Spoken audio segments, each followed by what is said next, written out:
Since 2005, the amount of money spent at restaurants in the United States has increased about 7% each year. In 2005, about $360 billion was spent at restaurants. The equation, 360 billion times 1.07, models the situation. What is the initial amount? Well, that would be the 360 billion that was being spent when the model was first determined. What is the rate of increase? Well, it's going up by 7% each year, so 0.07. And what is the growth factor? That's the 1.07 that we see as the b in the exponential part. If the trend continues, about how much will be spent at restaurants in 2015? Well, 2015 is 10 years since the model was created. So we need to say y equals 360 billion times 1.07 to the power of 10. So in our calculator, we're going to make sure to follow our order of operations. And first, we're going to do 1.07 to the power of 10. Then we can multiply by the 360 billion.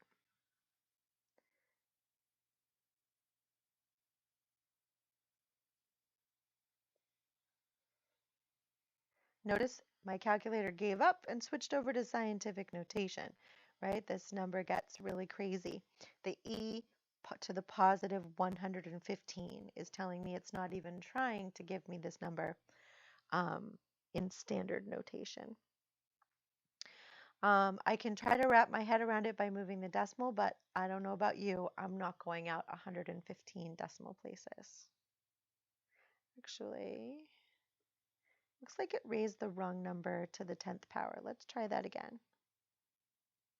1.07 to the power of 10 times 360 billion.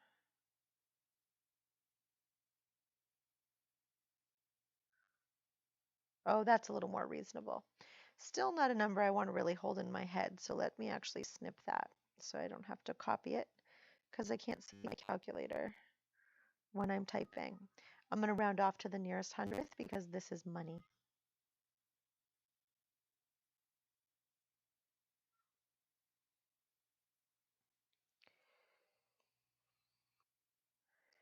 That's easier to read than my penmanship anyway. So let's see, we're still in the billions, about 708 billion, 174 million, $488,624.24 would be the approximate. Number 2, a family buys a car for $20,000. The value of the car decreases by about 20% each year. The equation, $20,000 times 0.8 to the x, models the situation. Well, the initial amount is the $20,000 that they originally spent on the car. The rate of decrease is the 20% or 0.2 that they're going down each year.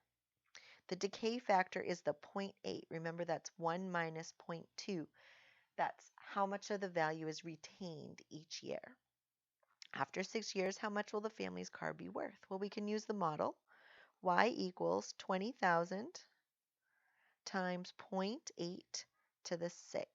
Using our order of operations, first we'll do 0.8 to the 6th, and then we'll multiply by 20,000.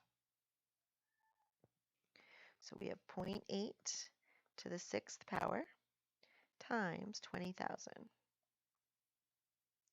So about $5,242.88.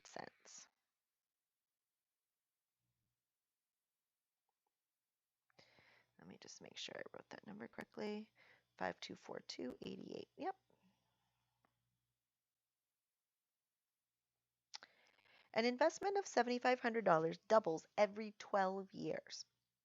The function f of x equals 7,500 times 2 to the x models the growth of the investment where x is a number of 12-year periods. This is important. It's not doubling every year, it's doubling every 12 years. And a lot of financial investors like to explain how well an investment fund does in this type of terminology. So this isn't just some random thing that somebody made up for a math problem. It's actually fairly typical language in the financial world. So the initial amount is the $7,500 that goes in per year. The growth factor is doubling, so 2. Suppose you make this investment when you are 30 years old. How much money will you have when you want to retire at 66? Well, from age 30 to age 66 is 36 years. But this investment, unfortunately, doesn't double every year. It doubles every 12 years. So we need to take that 36 and divide it by 12 to find out that our investment should double 3 times. So using our formula, f of 3 is equal to 7,500 times 2 to the third. Well, we know that 2 to the third is 8. So this is 7,500 times 8.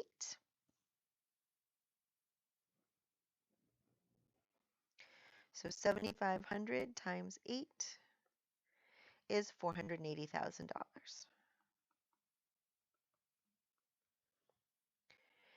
Now, for these challenges, you're going to be asked to come up with the equation. We're not going to give it to you. On a test, the problems will be like the ones that we've already done, where we're giving you the formula. But it's helpful to use a formula if you really understand where it comes from. So we'd like you to try practicing. Challenge 1. A new museum has 7,500 visitors this year. The museum curator expects the number of visitors to increase by 5% per year. The initial amount is 7,500. The expected rate of increase is 5% or 0.05.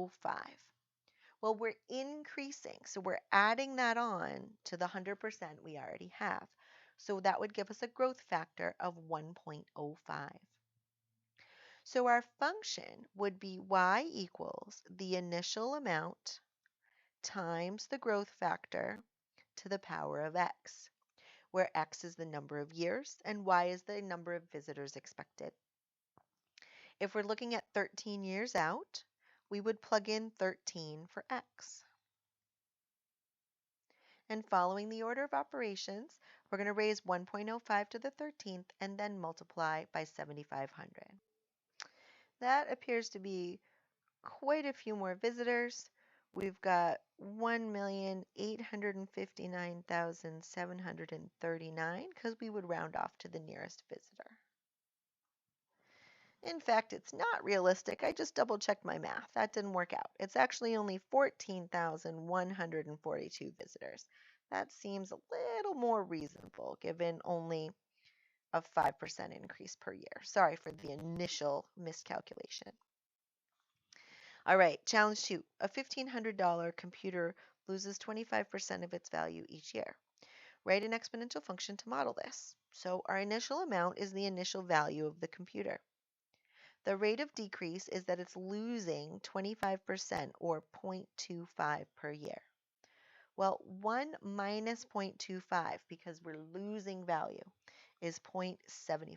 So the decay factor is 0.75. So the value of the computer at any time would be the initial amount times 0.75 to the power of x, where x is the number of years. If we use this function to look at guessing what the value of this computer will be in 3 years, we're plugging in 3 for x. So we need to do 0.75 to the third times 1,500, which is only about $632.81. In challenge 3, we're told an investment of $2,000 doubles every 5 years. All right, the initial amount is the full investment of $2,000. We're told it's doubled, so the growth factor is 2.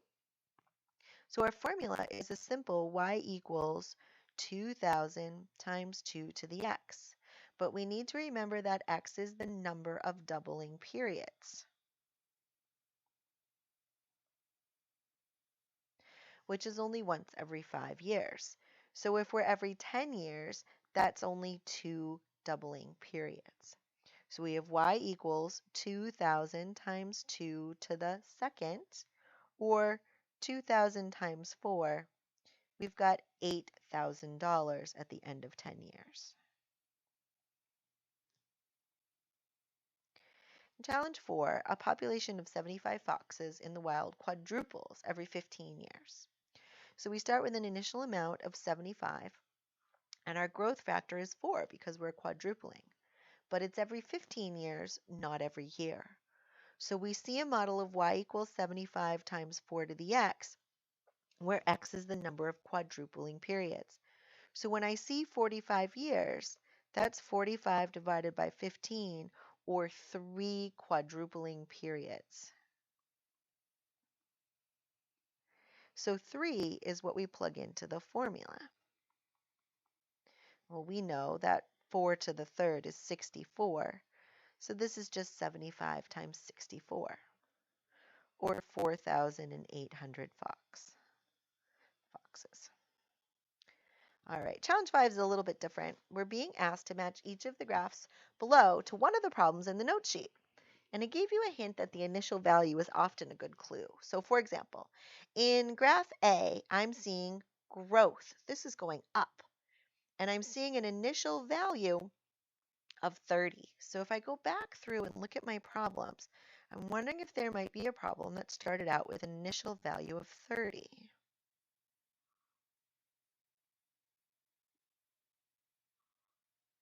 And I'm really not seeing one, so I'm wondering if that matches with anything. Oh, no, wait. No, that was 30 years. That's not an initial value of 30. I'm not seeing one that matches. Let's try another graph. Here I'm seeing 2,000, and I'm seeing that it's getting less and less, so that's decay. So, oh no, wait, not 2,000, 20,000. So what problem did we do that started with 20,000 of something and we got less and less? Well, I feel like maybe there was a car purchasing problem. There we go. 20,000 and we've got a decay factor. So that's problem number 2. So that's what to do number 2. In C, let's see, that's 2,000, 3,000. So it looks like we have a decay problem with an initial value of 3,000.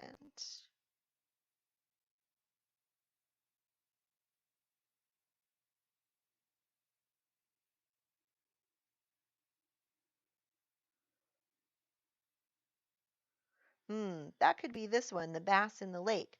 There were 3,000 bass, and we lost some of the bass every year. So I would say that's the second what to watch.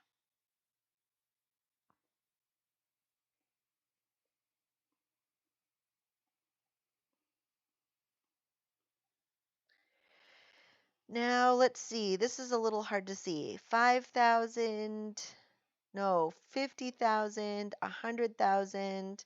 So that looks like it would probably be 75,000, and we're growing. So did we have a problem that started at 75,000 and then grew?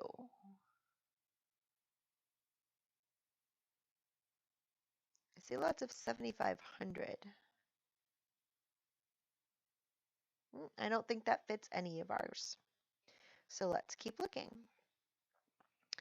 Over here, so there's 50,000 to 100,000 again, also starting at 75,000 but growing. I didn't even find a 75,000 initial before, so I think maybe these are off. I think maybe when the graphs got set up, they have too many zeros. Like maybe they were going for 5,000 and 10,000 because we have a couple for which that would actually make sense. Like we had one that started at 7,500 and grew, let's see, where were we? 7,500 and grew by 5%. There was another one that was 7,500 and doubled every 12 years. So if we imagine that these were supposed to be 7,500, if it doubled in 12 years, that's pretty quick growth. That's probably this one, doubling in 12 years. And then we had another one with 7,500 where it just went up by 5% per year. That was challenge 1. So this was question 3, what to do 3. This one grows much more slowly.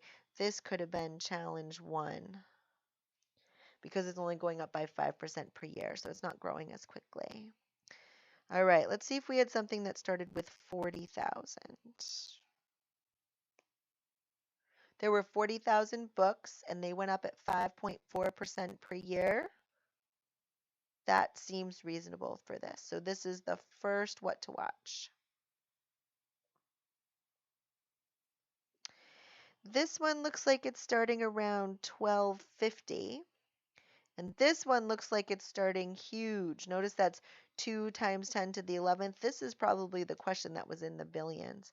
Let's go back and see if we had something that started at 1250.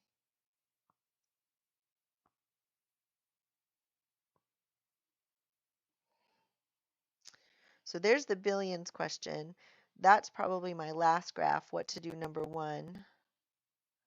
And I don't see anything starting at 1250, so I don't think that other one matches. So this is what to watch 1. What to do number 1, sorry.